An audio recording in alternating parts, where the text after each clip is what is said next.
Hello. I'd like to continue upon her question. So you put a lot of focus on Leah Thomas and that whole situation. However, what about all of the other trans athletes that don't make it to the top? Because I unfortunately don't have a list of every trans athlete known to man.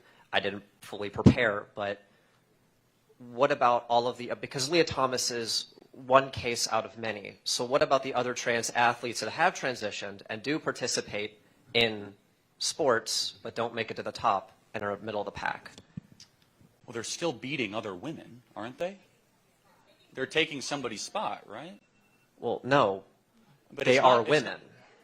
Okay, they have transitioned. So let's ask a question. So thank you for being here and the courage for talking. First of all, what is a woman? Let's start there. Well, as she said, anyone who identifies as such, and traditionally it would be gender dysphoria. That is a legitimate medical condition. So if you have gender dysphoria, yes. Okay, so that's interesting. So that's your personal definition of what a woman is. Why should society adopt that definition, therefore disenfranchising chromosomal-born women? Really, it's out of respect for those that have the condition. Got it. So we should elevate the people with the mental condition over half the population. No. Not at all. I'm just saying that we should just simply, because it's not a battle between I'm elevating this person over another person. It's merely out of respect for that person, for them to feel comfortable and to participate in the sport of, their gender that they identify as. Okay, so feeling comfortable. So giving people what they want is not always the right thing. Okay? So let me give you an example.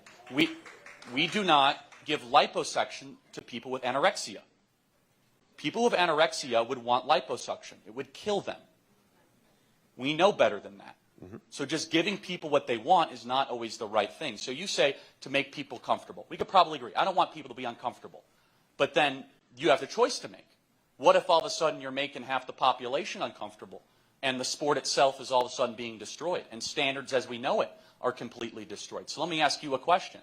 If someone, and I don't want to assume your gender, you could tell me whatever it is dealing with that situation, why don't they continue to compete as that new gender with the people with their chromosomes that they share?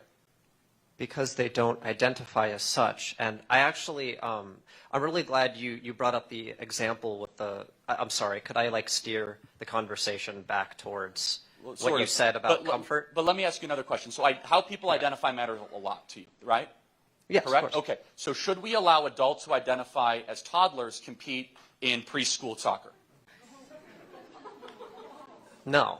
Why? They identify as a child. We want them to be comfortable.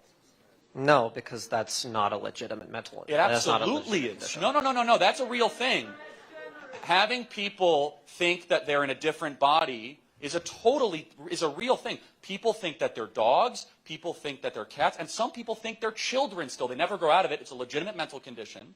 So shouldn't we accommodate fully grown 50-year-old men who want to play t-ball?